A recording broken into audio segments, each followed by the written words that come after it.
कि नहीं जाऊंगा। तो अब जब कोई व्यक्ति गुरु को डरा के प्रसन्न हो तो इससे बढ़कर गुरु से डरने में सौभाग्य है, गुरु को डराने में तो है नहीं। और शंकर जी तो डरने का नाटक ही कर सकते हैं, वहां कहां पर भय है। तो रावण के जीवन की विडंबना यही है कि वो सर्वत्र अपने हर वस्तु में श्रेष्ठता और उसकी विशेषता। वेद पढ़े विधि शंभु सभीत पूजावन रावण सो घर आवे। ब्रह्मा से कह दिया आप वेद पाठ करते हैं पर शुद्ध करते हैं कि अशुद्ध करते हैं इसे कौन जान सकता है। वो तो मुझ वेद जैसे विद्वान के आइए मेरी सभा में पाठ कीजिए तो मैं प्रमाण पत्र दूं कि आपका शुद्ध पाठ होता है कि शुद्ध। फिर मैंने कहा मैं आया करूंगा। पर उसका अर्थ ये था कि रावण का जो अभिमान था उस अभिमान का परिणाम बहुत सुंदर आया। लंकनी ने जब सुना कि रावण मेरे ऊपर राज्य करेगा, लंका नगरी की उसने निराश हो गई। तो महाराज रावण का विनाश होगा कि नहीं होगा? बोले होगा। कैसे होगा? बोले विकल हो सित कपि के मारे तब जाने से निश्चर संहारे। जब बंदर के मुक्के से तुम व्याकुल हो जाओ समझ लो रावण के विनाश का काल आ गया। मतलब इतने आपको प्रतापी मानने वाला भी, और ये कहा कि तुम, लंकनी ने कहा मैं समझ गई कि रावण के ये भविष्य का परिचय है। तो अब ये गीधराज ने जिस तरह से रावण को चुनौती दिया और ऐसा युद्ध किया कि दंड एक भई मूर्छाते ही एक दंड के लिए रावण मूर्छित हो गया। और उसके बाद गीधराज जी ने मूर्छित रावण को किया पर मार नहीं सके। मार न सकना उनकी अपनी सीमाएं हैं। और इसका अर्थ है कि कभी व्यक्ति अच्छे कार्य में सफल भी होता है और कभी बलिदान भी होना पड़ता है। तो उस समय गीधराज जब सामने दिखाई पड़े तो उसने कृपाण लेकर के उनका पंख काट दिया। और परिणाम बोले काटे से पंख परा खग धरणी सुमिर राम की अद्भुत करनी। पंख कट गया, गिर पड़े। रावण सीता जी का हरण करने में सक्षम हो गया, सफल हो गया। पर उनको शब्द को सब ये नहीं कहेगा, उनको ये नहीं लगा कि अरे रावण कितना शक्तिशाली। बोले सुमिर राम के अद्भुत करनी। प्रभु पता नहीं आपकी क्या लीला, आपने मेरे पंख कट जाने दिए और सीता जी को बचाने के लिए भी, तो ये रावण की करनी नहीं है तो आपकी कोई करनी होगी, आपकी कोई लीला होगी, आप कोई और उद्देश्य आपका होगा। और बाद में तो गिद्ध ने से किसी ने जो पूछा कि आपको पंख कटने में कष्ट हुआ कि नहीं, तो बोले बहुत कष्ट हुआ। क्या है? पीड़ा की पराकाष्ठा थी। लेकिन जब प्रभु श्री रामभद्र आए और गोद में उन्होंने उठा लिया तो मैंने सोच लिया कि पंख न कटते तो प्रभु गोद में कैसे उठाते। मुझे जाने की आवश्यकता नहीं रह गई, प्रभु ही चल करके आए। पुरुषार्थ के पंख कट गए तो कृपा की गोदी मिल गई।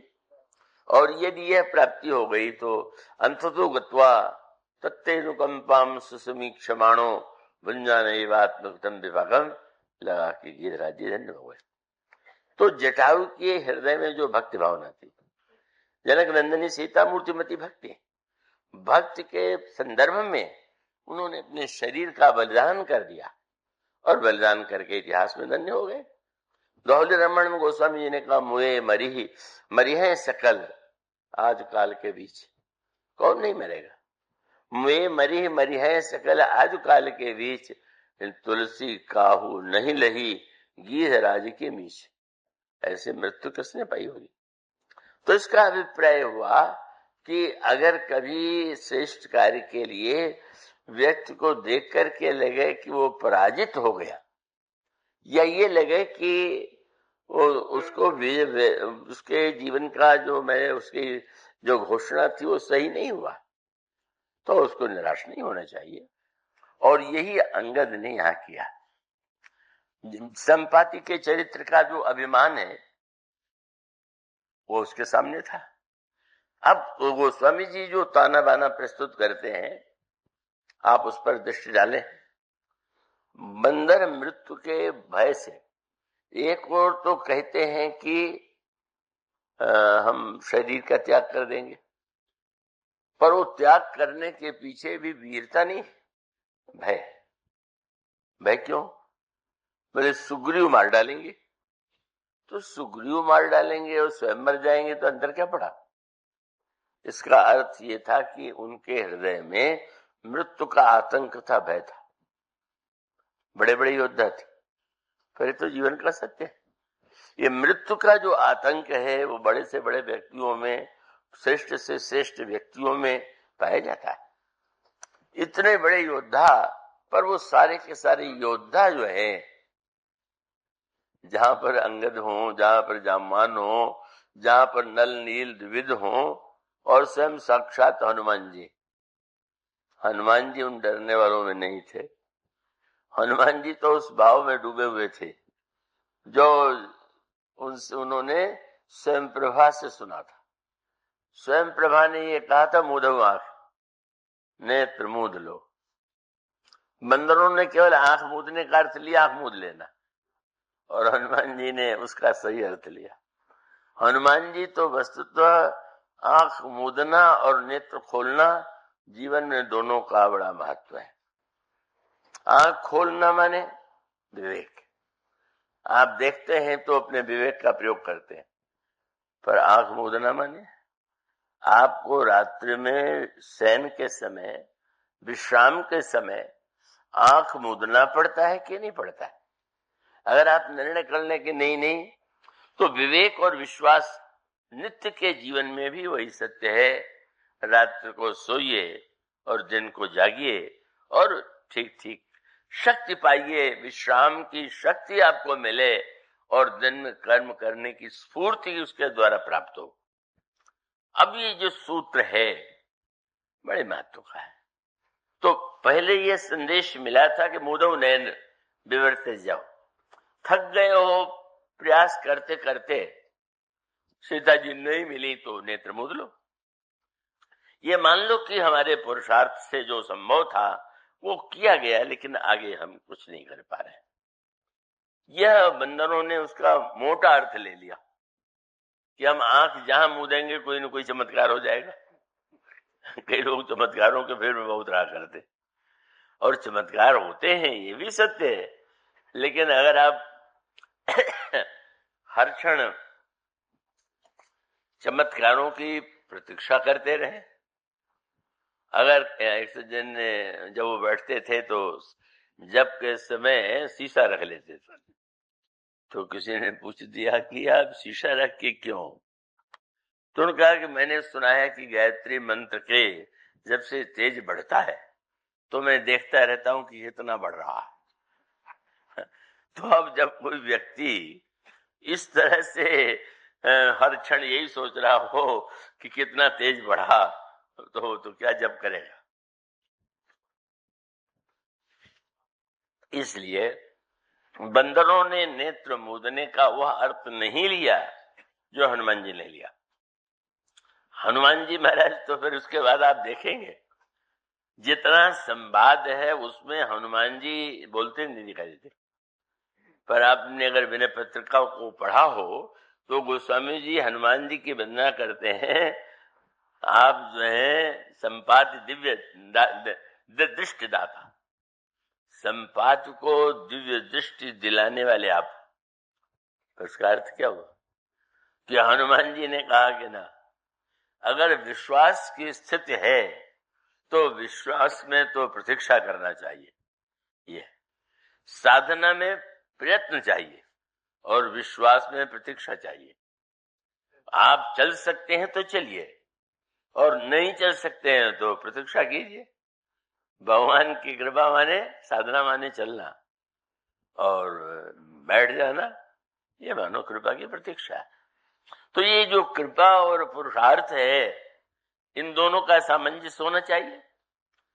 जब यह वृत्ति जो हनुमान जी में है और पूरे चरित्र में हनुमान जी की वही है, हनुमान जी वैसे नेत्र खोल करके जाते हुए दिखाई दे रहे हैं। तो विवेक की ही उनके जीवन में सर्वत्र आपको विशेषता परिलक्षित होगी। एक भी कार्य ऐसा श्री हनुमान जी नहीं करते जिसमें विचार न कर रहे हो। इतने चौक का बस जहां देखेंगे हनुमान जी कितने विचार में प्रवृत्त हैं। यहाँ पवन सुत हृदय विचारा, राम का सुग्रीव विचार, वहां पर विचार। और हनुमान जी फिर उसी क्रम से का जिस समय यात्रा करते हैं, मन अनुमान कीन हनुमाना, मरे चाहत सब बिनु जल पाना। हनुमान जी सर्वत्र जो है विचार से युक्त है। हनुमान जी जिस समय प्रवेश करने जाते हैं नगर में, तो पुर रखवारे देखी बहु कपि मन कीन विचार। अंतर का हनुमान जी अति लघु रूप धरो निशि नगर करो पैसार, विचार विचार। और यहाँ तक कि अशोक वाटिका में पहुंच गए तो तरु पल्लो में रहा लुकाई, करे विचार करम का भाई। और उसके पश्चात जब सीता जी व्याकुलता की सीमा में है और हनुमान जी ऊपर से मुद्री डालते हैं, तो भी गोस्वामी जी ने ये वाक्य लिखा, क्या कपि कर हृदय विचार, दीन मुद्रिका डारित, सर्वत्र विचार। पर एक बार प्रभु ने हनुमान जी से पूछा, जब देखो तब विचार, पर नगर जलाते समय तो तुमने विचार बिल्कुल नहीं किया। बड़ी अनोखी बात है, सब कामों में विचार विचार विचार। अब तुम बाग उजाड़ने लगे और लंका जलाने लगे तो तुमने कभी विचार किया? कोई आया नहीं। हनुमान जी ने बहुत बढ़िया बात कही कि महाराज जहां तक विचार की सीमा थी, आपका ही दिया हुआ विवेक है, उसका मैंने प्रयोग किया। लेकिन जब सपना मैंने लंकिनी का सपना सुना, क्या मैं ये मानने की भूल कर बैठा था कि लंका में संत नहीं होते होंगे। लेकिन विभीषण पहले मिल गए, बाद में त्रिजटा। और त्रिजटा जब जनक नंदिनी सीता को अपना स्वप्न सुनाने लगी और उसने ये कहा कि बंदर आया हुआ है लंका में, हनुमान जी चकित हो गए। मैं इतना छिप के आया और यहाँ सपने में भी मुझे देख लिया गया। पर उससे भी बढ़ करके आश्चर्य तब हुआ जब उसने कहा कि लंका जलावेगा। यह आज्ञा तो प्रभु ने नहीं दिया, केवल विचार करना इसलिए बंद कर दिया। अब आगे की योजना तो आपकी है, मुझसे तो आपने लंका जलाने के लिए नहीं कहा। तो लंका जलाने में यदि विचार है तो आप करेंगे, मैं करूंगा।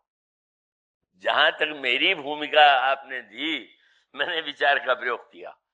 लेकिन महाराज जब आप सपने में कहलवा रहे कि वो बंदर लंका जलावेगा, और उसके बाद फिर हनुमान जी जो है फिर विचार नहीं है।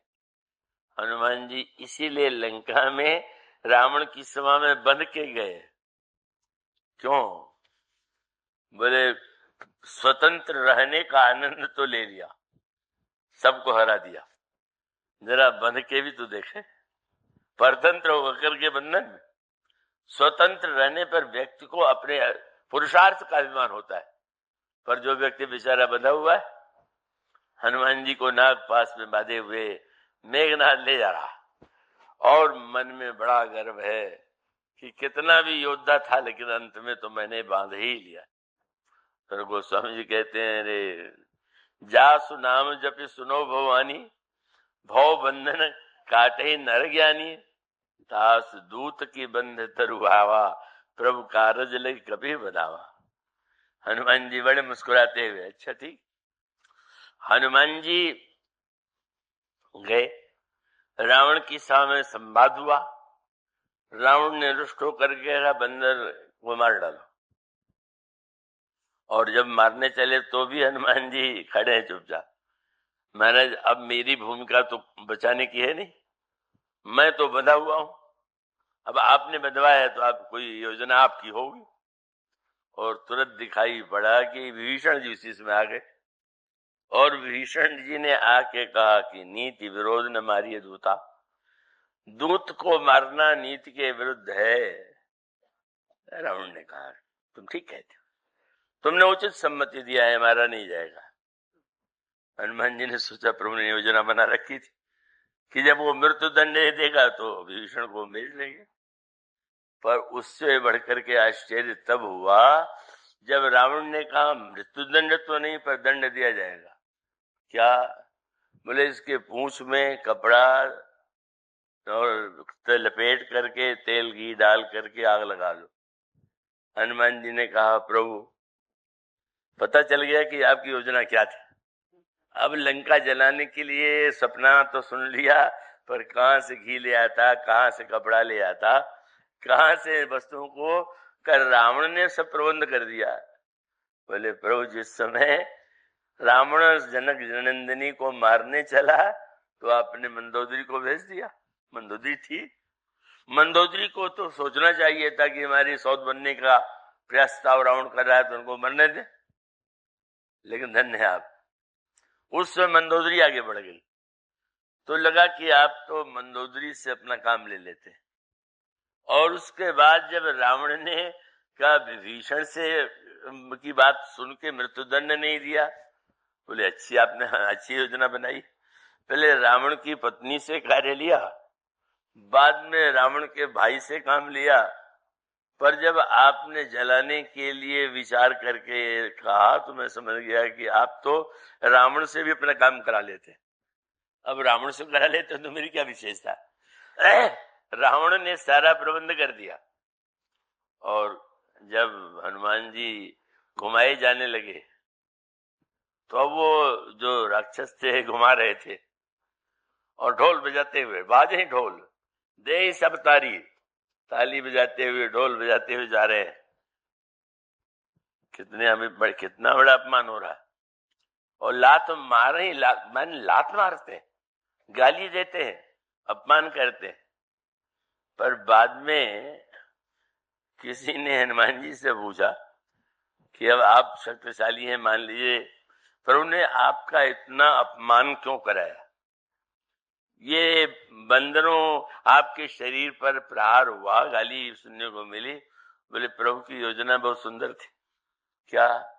बोले नगर जलाने का पाप न लगे इसलिए पहले उन लोगों से दिखा दिया कि वो ऐसा करोगे तभी तो तुम्हें दंड मिलेगा। ये तो प्रभु ने हमसे कार्य लेने के पहले वो योजना बना दिया। क्या पूंछ बढ़ाने? बोले प्रभु ने कहा पूंछ बढ़ाओ।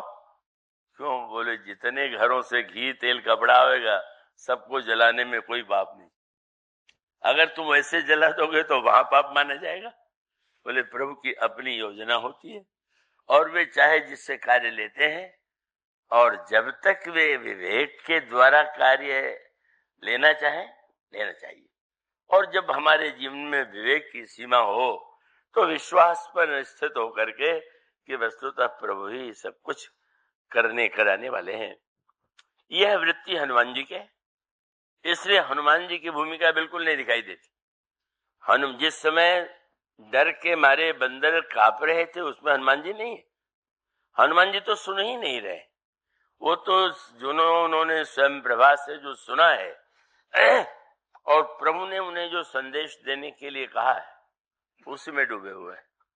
और जब बंदरों के सामने संपाति का स्वर, कितनी बड़ी बात है, सबसे बड़ा मृत्यु का भय है, लेकिन अगर मृत्यु के स्वर को भी कोई समझ पावे और उसका सही अर्थ ले पावे तो धन्य हो जाएगा।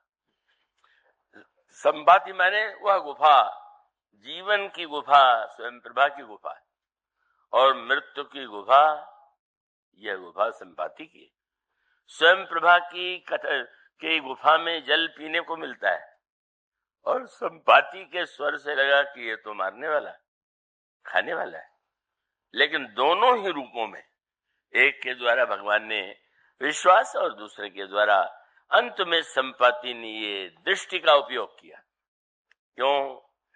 संपाति जब पंख जल करके ऊपर से निचले गिरने लगा, सूर्य तक तो पहुंचा नहीं, और जब वो नीचे गिरा तो उसका कल्याण, यदि गिरिराज जटायु का कल्याण भगवान राम की गोदी में पहुंच करके हुआ तो संपाति भी जब नीचे गिरा तब क्या हुआ?